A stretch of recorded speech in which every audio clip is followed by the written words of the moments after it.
सर्वप्रथम तथागत गौतम बुद्ध को नमन करते हुए राष्ट्रपिता ज्योतिराव फुले, छत्रपति शाहूजी महाराज, सयाजीराव गायकवाड़, महामना पेरियार और स्वतंत्रता, समानता, न्याय और बंधुत्व पर आधारित नए समाज की रचना वाला संविधान देने वाले बाबा साहब भीमराव अंबेडकर और इस बहुजन समाज में जन्मे सभी संतों और गुरुओं को नमन करते हुए इस कार्यक्रम में उपस्थित सभी मंच पर आसीन अतिथिगण, सबका नाम लेना संभव नहीं है। सामने बैठे हुए रावत समाज के गाजीपुर जनपद के अलावा भदोई, चंदौली, आजमगढ़, मऊ और वाराणसी से आए हुए क्रांतिकारी धम्म साथियों, सभी को सादर जय भीम, जय संविधान, नमो बुद्धाय। मातृशक्ति के रूप में हमारी दो बहनें हैं, कंचन जी और माया साहू जी, पूरे इनको भी मैं नमन करता हूं क्योंकि बड़ी हिम्मत के साथ आप यहाँ पर बैठी हुई हैं। और सबसे बड़ी बात है, मैं धन्यवाद देना चाहता हूं गजराज रावत जी को और इस समिति के अध्यक्ष जनक लाल रावत जी को, जिन्होंने आज से कई साल पहले 2-3 साथियों के साथ मिलकर के रावत समाज में अंबेडकर जयंती मनाने का काम शुरू किया था। आज वो बहुत ही अच्छे मुकाम पर है, देख करके बड़ी खुशी हो रही है। विजय राम मूल निवासी जी और गजराज जी और अन्य साथी मिलकर के इस कार्यक्रम को एक कम्युनिटी की जमीन पर शुरुआत किए थे। आज ये वृक्ष, ये पेड़ जो है बहुत ही बड़ा फूलता फलता दिखाई दे रहा है। इसके लिए आप बहुत बहुत बधाई के पात्र हैं और मुझे अच्छा लगा देख करके, क्योंकि एक समय था यहाँ पर हम एक एक आदमी को ढूंढते थे। गजराज जी हम लोगों के संपर्क में आए और इनके अंदर जो है अम्बेडकरवादी विचारों की एक श्रृंखला उत्पन्न हुई, तो इन्होंने पूरे रावत समाज को जो है जागृत किया। ये निश्चित रूप से बधाई के पात्र हैं। पहले विद्युत अम्बेडकर और भैया लाल जी बैठे, हम लोगों के घर जाते थे, मिलते थे, कार्यक्रम का पत्रक देते थे और कहीं अपना दैनिक कार्य करते करते भैया लाल जी मिल जाते थे, दूर से बोलते थे जय भीम, जय मूल निवासी। कई बार मिलते थे, ट्रैक्टर लेकर के चलाते थे आप जो है। तो ये बहुत ही गौरव और गर्व की बात है कि हम आज इस मुकाम पर पहुंचे हुए हैं। तो बाबा साहब भीमराव अंबेडकर के जीवन दर्शन के बारे में बहुत सारे लोगों ने बहुत सारी बातें कही हैं और आप लोग भी सुनते सुनते बोर हो गए होंगे, लेकिन ये बोर होने का समय नहीं है, कुछ जानने और समझने का समय है। हम 2-4 बातें बाबा साहब के जो अनछुए पहलू जो अभी तक छूटे हुए हैं उन पर चर्चा करेंगे। सबसे पहले मैं ये बताना चाहता हूं कि बाबा साहब के जीवन दर्शन से हमको क्या सीखना चाहिए। हम अपनी बात यहीं से शुरू करते हैं। ये आचरण की वस्तु है। बाबा साहब ने संविधान दिया, संविधान में क्या है, संविधान को सब लोग मानते हैं, उसके अनुसार राज व्यवस्था सत्ता चलती है, मगर व्यक्तियों का जो आचरण है उनमें कैसे सुधार होगा बाबा साहब के विचारों को लेते हुए, मैं उन्हीं पर चर्चा करने के लिए एक बात रखूंगा। बाबा साहब ने उनकी बात को जो है सभी ने दोहराया है। बाबा साहब के उस स्लोगन का, शिक्षा वो शेरनी का दूध है, जो पिएगा वो दहाड़ेगा। शिक्षा की बात सब लोग करते हैं। बाबा साहब के शब्दों में शिक्षा का मतलब है अपने अंतर मन को विकसित करना, अपने अंतर मन को विकसित करना। और अंतर मन को विकसित करने से क्या होगा?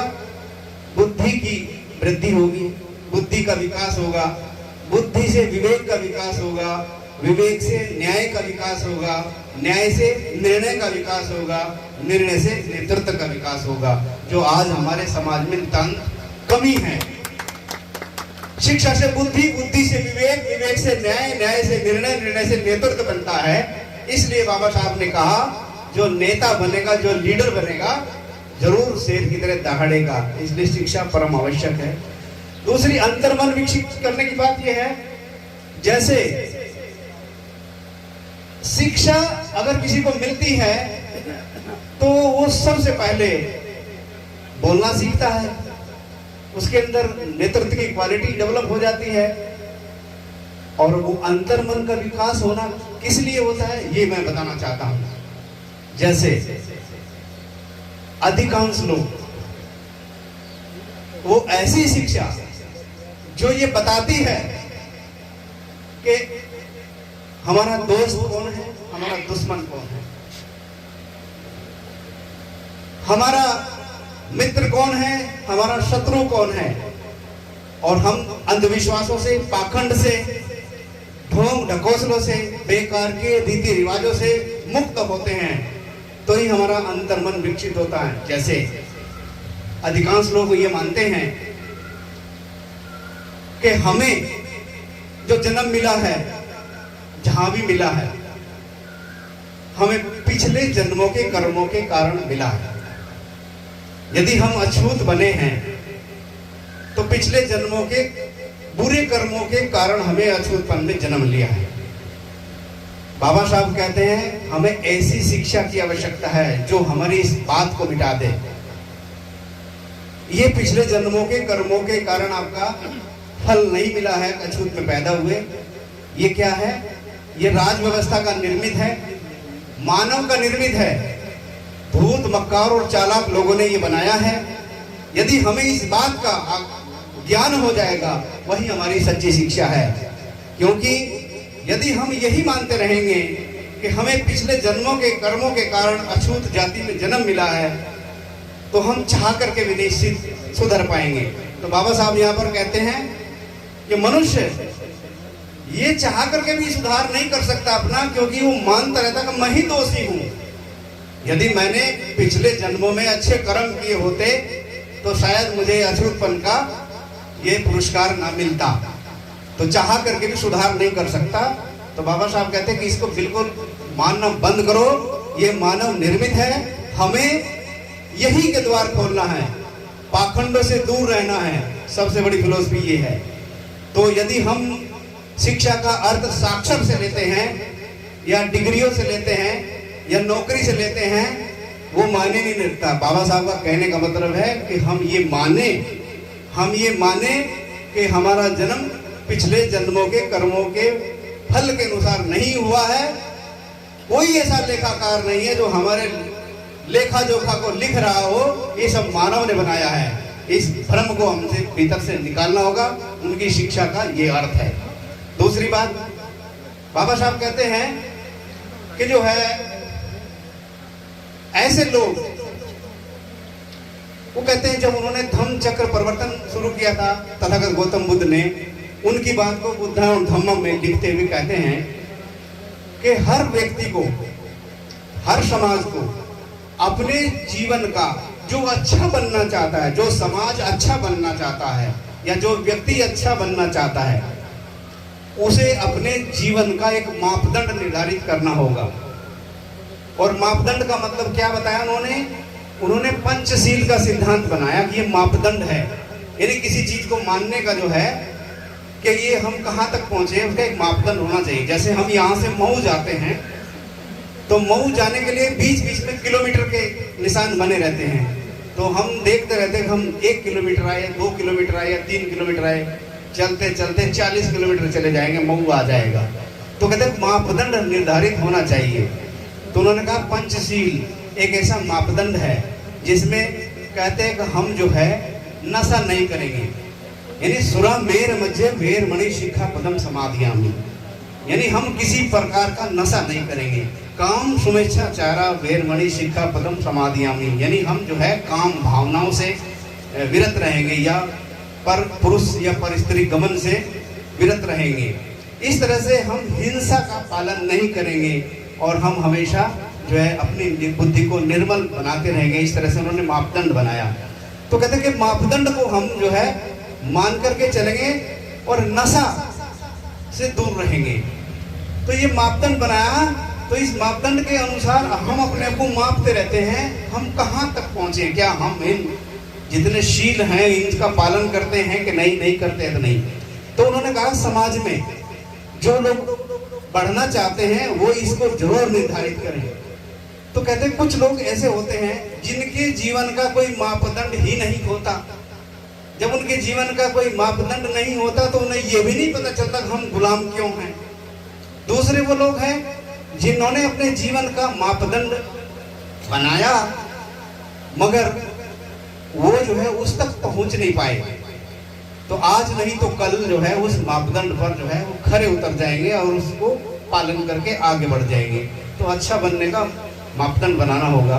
मापदंड बाबा साहब ने दिया है, तथागत गौतम बुद्ध ने दिया है, हम समझेंगे उसको और उसको आत्मसात करेंगे। दूसरी बात, बाबा साहब के आचरण की बात जो है हमको अपने जीवन में उतारनी है। तो वो बात कैसे आचरण में आएगी? बात आचरण में ऐसे आएगी जैसे आप ये समझिए कि बाबा साहब ने, आप उनके जीवन दर्शन को पढ़िए, पूरी संविधान सभा, पूरी समाज व्यवस्था और पूरे संविधान सभा में बैठे हुए जो लोग सब बाबा साहब के विरोध में थे, कोई बाबा साहब के साथ में नहीं था, लेकिन फिर भी उन्होंने अपनी बात को कहने से चूके नहीं है। यानी ये मतलब है चाहे विरोध कितना हो, विरोध पहाड़ के समान खड़ा हो, मगर सत्य और असत्य में भेद करना बिल्कुल भी बंद नहीं करना चाहिए। बाबा साहब की सबसे बड़ी बात यह है कि हमको जो है डरना नहीं चाहिए। उनके सारे साहित्य में यही बात है। कोई नहीं चाहता था बाबा साहब पढ़ लिख करके आगे बढ़े, कोई नहीं चाहता था बाबा साहब संविधान बनाए, कोई नहीं चाहता था बाबा साहब अपने अनुसार इस संविधान की व्याख्या करें। तो व्याख्या करते समय का एक उदाहरण मैं बताना चाहता हूँ आपके सामने। जब बाबा साहब ने संविधान बनाने के लिए प्रक्रिया शुरू की तो हमारे संविधान की जो प्रस्तावना है उसमें पहला शब्द जो है वो ये है, हम भारत के लोग। तो हम भारत के लोग से शुरुआत होती है, we the people of India, अंग्रेजी में शुरू हुआ। तो ये रखते ही साथ बड़ा जबरदस्त विरोध संविधान सभा में खड़ा हो गया।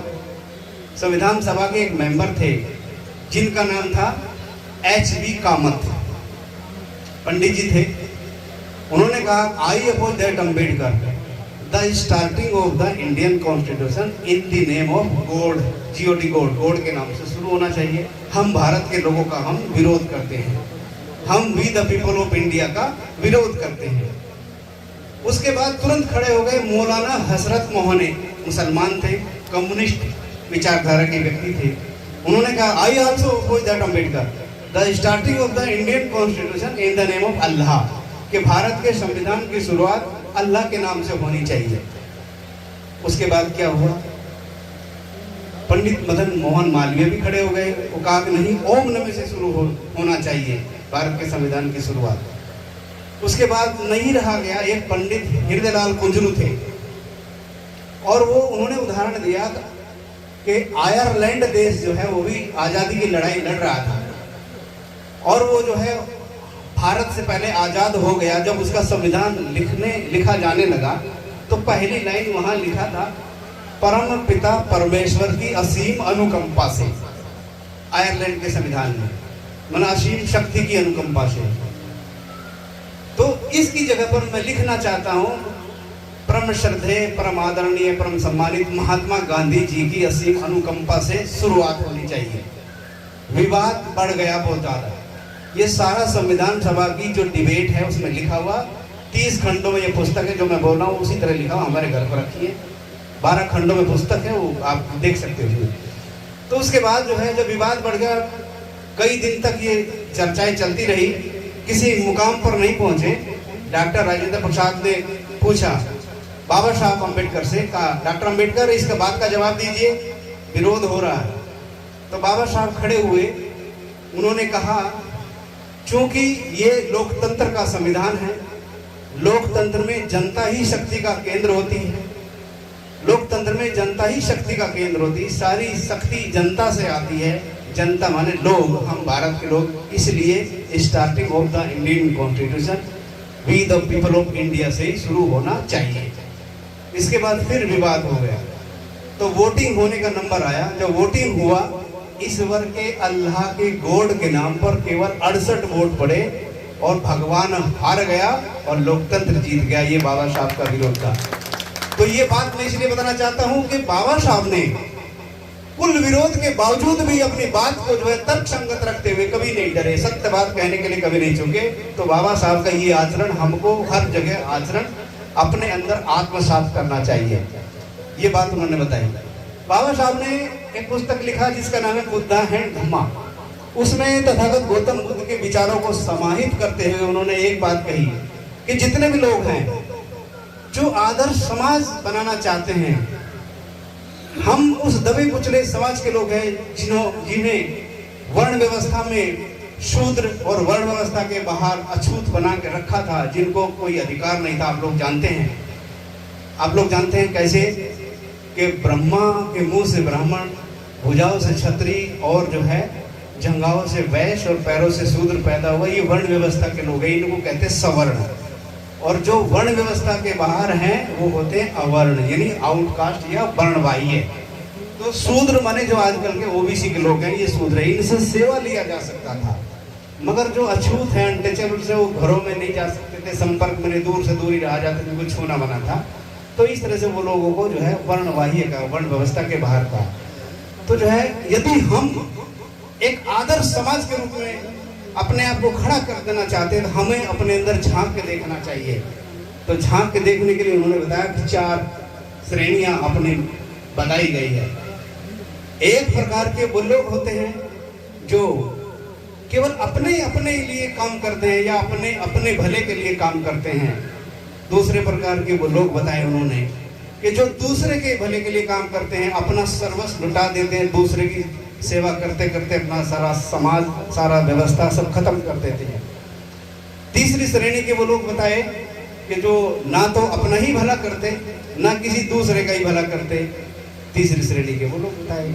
चौथी श्रेणी के वो लोग बताए जो अपने लिए भी काम करते, अपने भले के लिए भी काम करते और समाज के भले के लिए भी काम करते हैं। तो उन्होंने कहा जो पहले नंबर के हैं, जो केवल अपने लिए काम करते हैं, वो किसी काम के नहीं है समाज के लिए। दूसरे उन्होंने कहा कि जो दूसरे होते हैं, जो दूसरों के लिए काम करते हैं, अपना सर्वस्व नाश कर देते हैं, वो भी किसी काम के नहीं है। और तीसरे नंबर के लोग हैं वो जो ना अपने लिए काम करते, ना किसी दूसरे के लिए काम करते, ना अपना भला ना दूसरे का भला। उनके बारे में कहा कि वो ऐसे व्यक्ति हैं जैसे शमशान घाट में पड़ी हुई वो लकड़ी जिसके दोनों सिरे जले हुए हैं और एक सिरे पर मैला लगा हुआ है। वो ना तो जलावन के ही काम आ सकता और ना ही जंगल की शोभा ही रह सकता। वो इस तरह का व्यक्ति है, वो किसी काम का नहीं है। तो चौथे श्रेणी का व्यक्ति बताया कि जो अपना भी भला करते हैं और दूसरे का भी भला करते हैं, वो सर्वोत्तम मानव कहे जाते हैं। तो बाबा साहब के आचरण की, उनकी शिक्षा की अगर हम बात लेना चाहते हैं तो हमें ये देखना होगा अपने मन में झांक करके कि हम कहाँ और किस श्रेणी में आते हैं और किस तरह का समाज हम बनाना चाहते हैं। ये बात हमको समझने की होगी। यदि हम बाबा साहब के अनुयायी हैं, बाबा साहब को मानते हैं, उनके जीवन दर्शन पर दिन भर चर्चा करते हैं, लेकिन अपने अंदर झांक के भी आप देख सकते हैं, हम देख सकते हैं कि हम किस श्रेणी के कहाँ खड़े हुए लोग हैं। यदि हम उनको मानते हैं तो हमें हमेशा अपनी पहचान करना होगा, अपने अंतर मन में झांकना होगा। यही सच्ची शिक्षा बताई थी और इसके बदौलत हम अगर सुनेंगे तो निश्चित रूप से हमारा समाज भी महान होगा और हमारे आने वाली पीढ़ी भी महानता की ओर अग्रसर होगी। ये तो बात बाबा साहब की है। दूसरा उन्होंने बताया कि जो है हमेशा इस बात का ध्यान रखना होगा, उन लोगों से हमेशा सावधान रहना होता है जो शिक्षा की बात करते हैं। कैसी शिक्षा? जो हमें अंधविश्वास से मुक्त करती हो, पाखंडों से मुक्त करती हो और जो है बेकार के रीति रिवाजों से, ढोंग ढकोसलों से मुक्त करती हो। जैसे कैसे? ऐसे बहुत सारे संत महात्मा और गुरु होते हैं जो रहते इस धरती पर हैं और कहते क्या हैं, हम ध्यान लगाते हैं, भगवान से मिलने का रास्ता बताते हैं और भगवान से मिलने के लिए ढोंग ढकोसले पाखंड भी करते हैं, मगर मनुष्य और मनुष्य में भेद करते हैं। मनुष्य को कहते हैं ये अछूत है, ये नीच है। ईश्वर से, मनुष्य को ईश्वर से जोड़ते हैं मगर मनुष्य से दुर्भावना रखते हैं, उनको अछूतपन बनाते हैं। तो उनसे हमेशा दूर रहने की जरूरत है। हमारा मिशन, मानी बाबा साहब का मिशन क्या है? मानव के साथ मानवता का व्यवहार। तो उनकी शिक्षा का ये मतलब है यदि कोई व्यक्ति मानव है, मानव के साथ मानवता का व्यवहार करता है, तो ये हमारी सच्ची शिक्षा है। हमें उस आदमी से सावधान रहना चाहिए जो रहता ही धरती पर है, मानव और मानव के बीच में भेद करता है और मानव को ईश्वर से जोड़ता। हमें किसी ऐसे ईश्वर की कोई आवश्यकता नहीं है। ये बात बाबा साहब कहते हैं। और एक बात उन्होंने अपनी एक पुस्तक और लिखी, इमेंसिपेशन ऑफ द अनटचेबल्स, यानी अछूतों का आवागमन कैसे हुआ। उन्होंने बताया कि जो है नीच और अछूत किस्म के लोग संसार में अलग अलग देशों में अलग अलग नामों से जाने जाते हैं। जैसे अमेरिका में उनको स्लेव कहते हैं, स्पार्टा देश में उनको हेलेट कहते हैं, जर्मनी में उनको जू कहते हैं, और इंग्लैंड में उनको विलेन कहते हैं, और अफ्रीका में उनको निग्रो कहते हैं, और भारत में उनको अछूत कहते हैं। निग्रो ने, मुलेटो ने, जू ने और स्लेव ने अपनी तरक्की किया और तरक्की के रास्ते उनके खुल गए, मगर भारत के अछूतों की तरक्की के रास्ते नहीं खुले। आज भी दलित को घोड़ी से उतार दिया जाता है, भारत में हिंदू राष्ट्र का नारा लगाया जाता है, और करणी सेनाएं तलवार लेकर के लहराती है। किसके लिए? हम सब के लिए। तो कहते हैं कि जो है भारत में अछूतों के रास्ते नहीं खुल पाए, आज भी वो इसी श्रेणी में है। तो बाबा साहब के संविधान को मानना इसलिए परम आवश्यक है। वहां पर अनटचेबिलिटी को अपराध घोषित कर दिया। तो कहते कि जब तक कागज में हमने उसको अपराध घोषित कर दिया, मगर व्यवहार में आज भी हमारे दिमाग में वो जिंदा है। आज भी बड़े घरों में कप अलग होते हैं, बड़े घरों की महिलाएं जो है कहती क्यों जात है, घर पे आया तो उसको बाहर बैठा देते हैं और उसके बाद अंदर घुसने नहीं देते, अभी दिमाग में से वो निकला नहीं। तो कहते ये क्यों नहीं निकला, दिमाग में से क्यों नहीं निकला? बाबा साहब ने उत्तर दिया, जब तक मनुष्य अपने आप को पिछले जन्मों के कर्मों के फल का कारण मानता रहेगा, तब तक किसी के दिमाग में से ये बात नहीं निकलेगी। तो सबसे पहले शिक्षा उसी बात की दी गई है कि हमको इस पाखंड से मुक्त होना। हमें कहना ये मानव निर्मित है। जैसे आज बता रहे हैं, भारत के संविधान में बाबा साहब ने लिखा, जो आर्टिकल जो है डीपीएसपी का है 38 और 39 में लिखा, सरकार ऐसी कोई पॉलिसी नहीं बनाएगी जिसमें अमीर और गरीब के बीच की खाई बढ़ती हो। और आज कानून भी ऐसे बनाए जा रहे हैं जिसमें अमीर अमीरी की ओर जा रहा है और गरीब गरीबी की ओर जा रहा है। ये बहुत बड़ा अंतर हो गया। सारे जो नौकरियां हैं वो प्राइवेट की ओर जा रही हैं। एक सफाई कर्मी का पैसा भी कॉन्ट्रैक्ट पे दे दिया गया हर एक जगह पर। जो भी अछूत जो थे ये सफाई कर्मी का काम भी करते थे, और जो है आज 10,000 15,000 का दे करके वो वहां पर रोक दिए गए। तो यहाँ ये बताना चाहता हूँ कि जो उन्होंने कहा वो कैसे मिटेगा, वो मनुष्य के बनाया हुआ है, वो कानून मनुष्य के बनाया हुआ है, वो सरकार और सत्ता में बैठे हुए लोगों का है, वो राज व्यवस्था का बनाया कानून है, जिससे अमीर अमीरी की ओर चला गया और गरीब गरीबी की ओर चला गया। तो ये इसी तरह कालांतर में रहते रहते रहते रहते वो अपने आप को दोषी मानने लगेगा। इसलिए हमको जागरूक होना चाहिए, और जागरूक करने के लिए उन्होंने हमको दिया व्यस्क मताधिकार, कि हमको वोट देने का अधिकार दिया। हम वोट अपना उस व्यक्ति को दे जो हमें गुलामी की ओर ना ले जा करके हमें आजादी की ओर लेकर के जाए। इस तरह की बात उन्होंने कही थी। और आज बड़े जोर शोर के साथ नारा लगाया जाता है लोकतंत्र खराब है, अंबेडकर के संविधान में हजारों खामियां हैं, ये बड़ा जोर शोर के साथ नारा लगाया जाता है। तो बाबा साहब ने अपनी एक पुस्तक में उसका हल दिया कि लोग बाग आगे चल के ये कहेंगे कि लोकतंत्र का रास्ता बहुत खराब है। तो उन्होंने उदाहरण दिया था रोम का उदाहरण दिया था उन्होंने। बाबा साहब ने भविष्य में ये लोग क्या कहेंगे, संविधान खराब है, इसे हटना चाहिए, बदलना चाहिए। वो कहेंगे लोकतंत्र में सभी का भला नहीं हो सकता, ऐसा ऐसा लोग कहते हैं। बड़े बड़े नेता मंत्री और अन्य जो दूसरे संघ के लोग हैं वो इस बात का ढिढोरा पीटते कि लोकतंत्र भारत में सफल नहीं है। तो क्यों नहीं सफल, उसका उदाहरण बाबा साहब ने उस पुस्तक में दिया। वो कहते हैं कि रोम में जो है 2 तरह के लोग हैं। जिस तरह भारत में 4 प्रकार के लोग हैं, ब्राह्मण क्षत्रिय वैश्य शूद्र, वहां केवल 2 प्रकार के लोग हैं। एक प्लिम्बियन लोग हैं, एक पैट्रिशियन लोग हैं। प्लिम्बियन जो लोग हैं वो दबे कुचले लोग हैं, जैसे हम अछूत लोग हैं यहाँ के। और पैट्रिशियन जो है वहाँ के धनाढ्य लोग हैं। तो प्लेबियन लोगों को लड़ झगड़ करके संसद में बैठने का अधिकार मिला था। मगर जो पैट्रिशियन जो लोग थे बड़े चालाक थे, जैसे यहाँ के ब्राह्मण लोग चालाक हैं।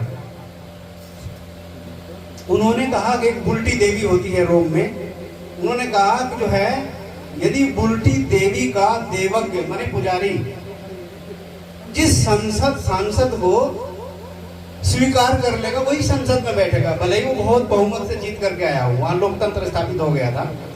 गौर करिएगा, समझने की बात करिएगा।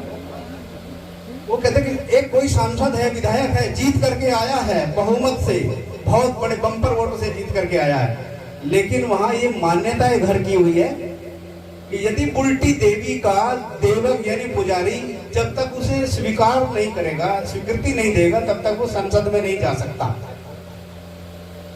और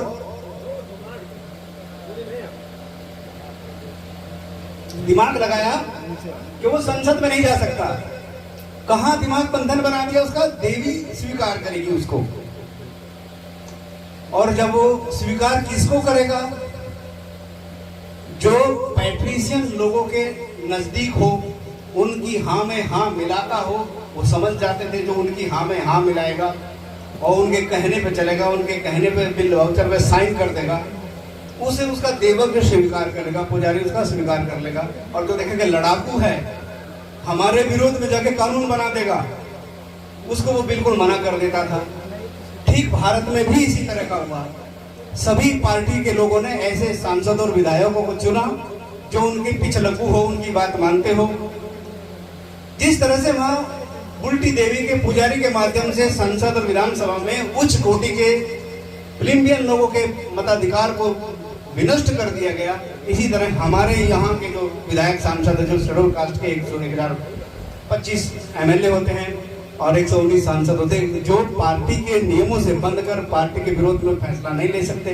तो इस तरह से लोकतंत्र का खात्मा यहाँ पर भी किया गया। Special economic zone, privatisation, liberalisation का कानून बनते समय यही वो सांसद थे जो वहां संसद में मौजूद थे। यदि सारे के सारे लोग दहाड़ करके बैठ गए होते, किसी की हिम्मत नहीं थी जो बिल पास कर दे और हमको गुलामी की ओर ले जाए।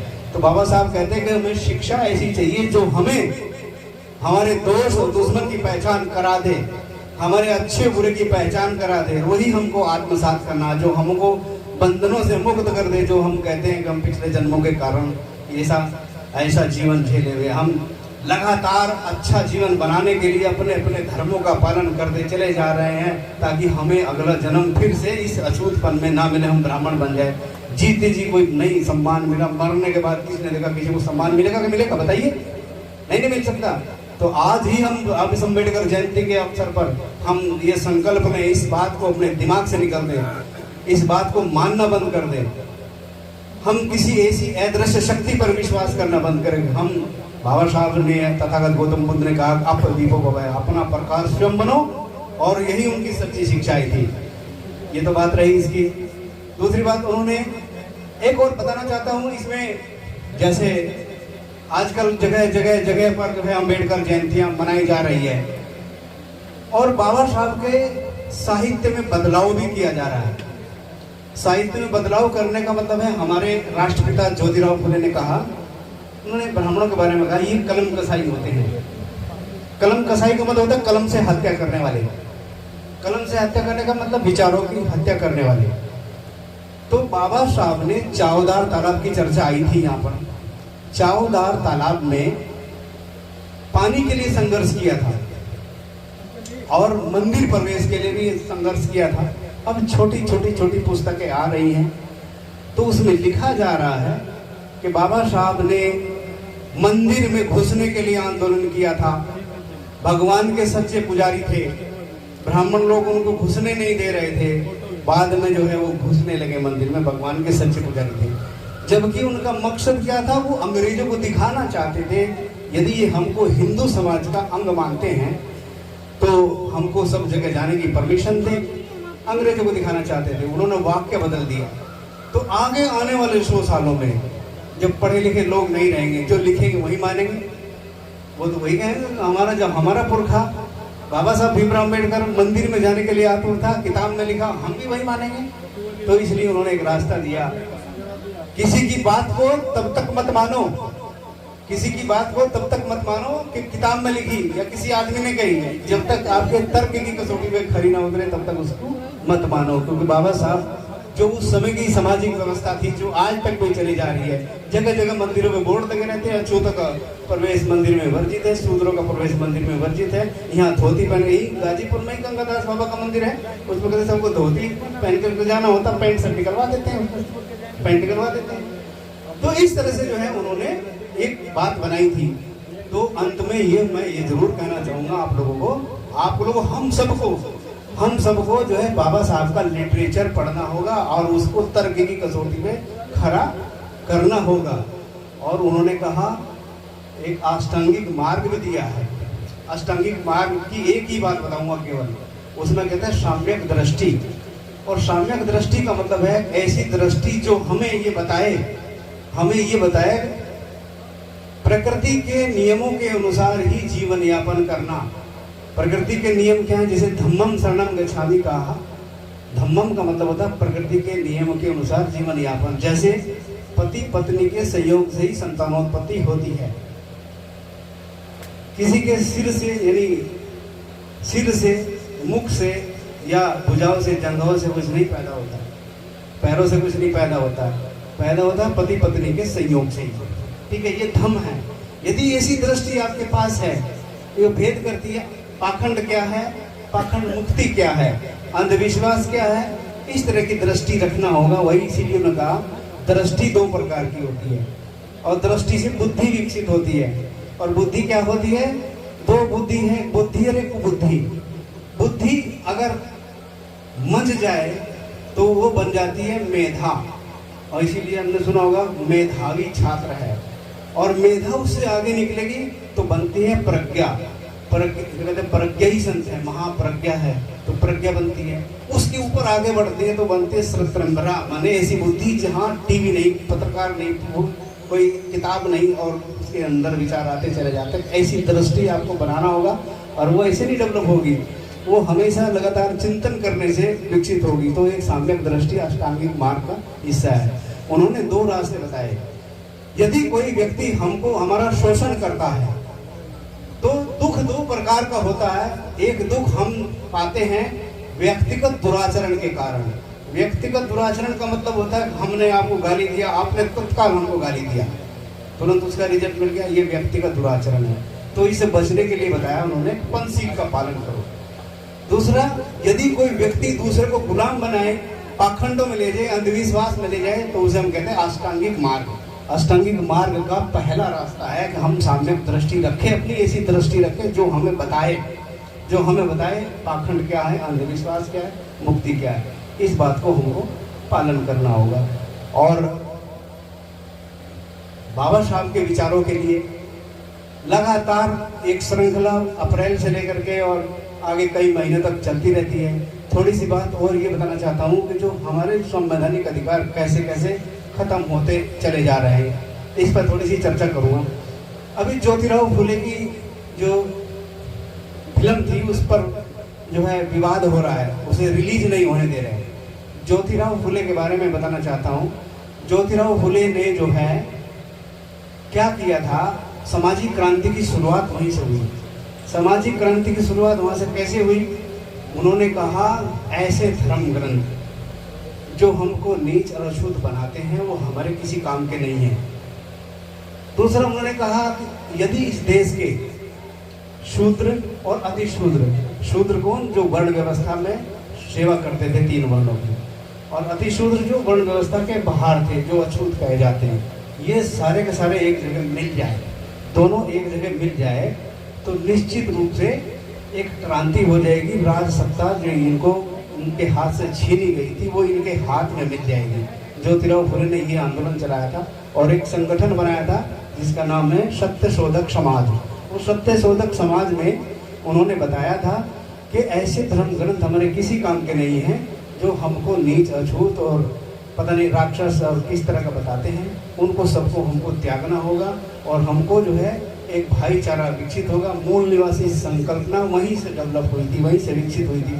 उसके काउंटर में दयानंद सरस्वती ने आर्य समाज की स्थापना किया।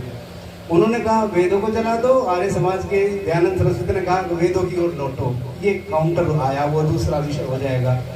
तो यहाँ पर ये बताना मैं चाहता हूँ कि जिस तरह का समाज भारत में है, 4 वर्ण हैं, और जापान में भी 4 वर्ण थे। एक वर्ण का नाम दमिया था, दूसरे का नाम समुराई था, तीसरे का नाम कोमनफाल था और चौथे का नाम ईटा था। यहाँ ब्राह्मण, क्षत्रिय, वैश्य और शूद्र 4 है।